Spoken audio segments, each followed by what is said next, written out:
The stage has been set for Todd Hoffman's most miraculous season ever. Will he achieve his dream and become the true king of the Klondike? There's only one way to find out. We'll need to roll up our sleeves and dig deep, because it's time to explore Todd Hoffman's giant hole.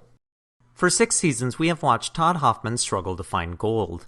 Each year we are told he is moments away from the precipice of success, and this year he has set the auspicious goal of finding 2,700 ounces, a goal he hopes will add his name to gold mining legitimacy by creating an actual profit. But how close is he really? The only way we can judge his current success is by taking into account all the work he's done in the past. From the onset, I'll admit I'm basing much of my numbers on assumptions, using what little we're told by Discovery. So let's combine a little bit of logic, a lot of guessing, and dig in. Todd Hoffman and his crew are all either unemployed, bankrupt, or moments from losing their homes. We're told that some of them can't even afford to eat. They decide to risk it all on a gold claim in Alaska and end the season with only 15 ounces. Assuming gold sells for, at the time, $1,600 an ounce, they would earn $24,000. But let's assume a modest startup cost of $300,000. This leaves them after 1 year with a profit of negative $276,000. And we really should just stop there. They had nothing, risked everything, and came away giant losers. Shut it down, end of production. And what's even more troubling is that negative $276,000 is the high point of his mining career. Don't believe me? Keep watching. Despite losing everything they owned in Season 1, they return in Season 2 with new trucks, motorhomes, and equipment, and head to the Klondike.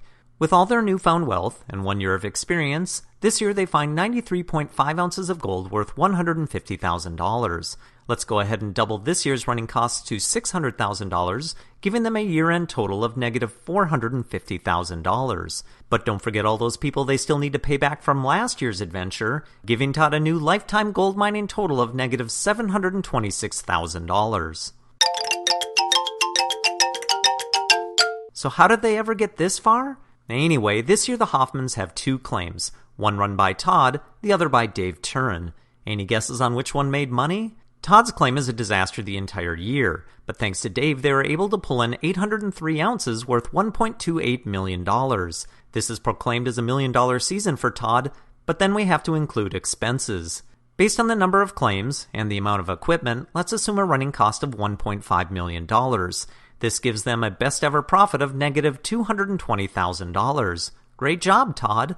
But then we bring back their carryover from the previous years, leaving Todd with a 3-year total of negative $946,000.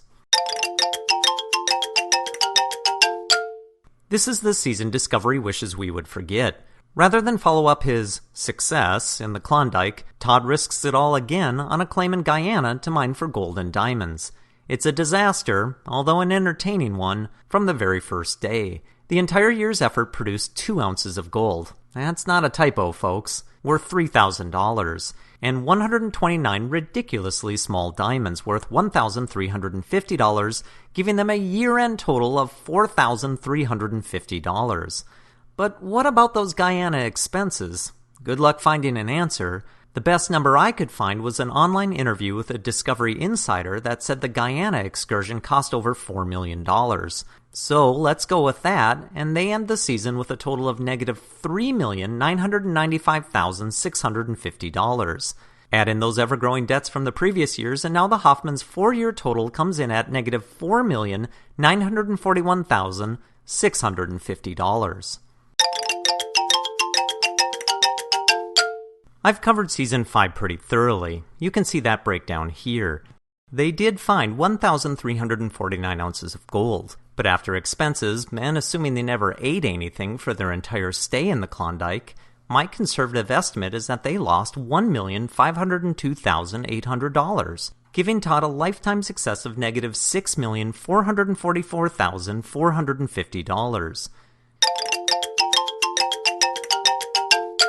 So here we are at the current season and Todd's 2,700 ounce goal. If he meets it, after the gold is refined, he would be down to 2,146.5 ounces. Of that, 20% would immediately go to the claim owner, 429.3 ounces, leaving him with 1,717.2 ounces. Assuming $1,100 per ounce, that would earn him $1,888,920. But then there are those pesky expenses. Their operation this year is far more expansive in both men and machinery than the last, and they're running for more days, so there's no choice but to increase their running costs.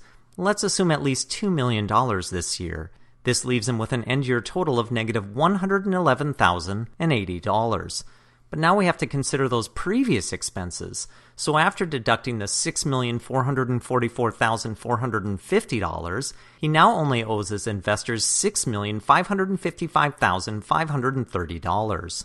So what would it take for Todd Hoffman to call himself a successful gold miner and become the king of the Klondike? Well, to cover those past losses, he would need to find an additional 5,959 ounces beyond his 2,700-ounce goal. But considering 20% of that newfound gold would belong to the claim owner, he would actually need to find an additional 1,379 ounces beyond that, or a grand total of 7,449 extra ounces. But that's only 79.5% pure, so he would really need to find an extra 9,370 ounces beyond his 2,700 for a grand total of 12,070 ounces.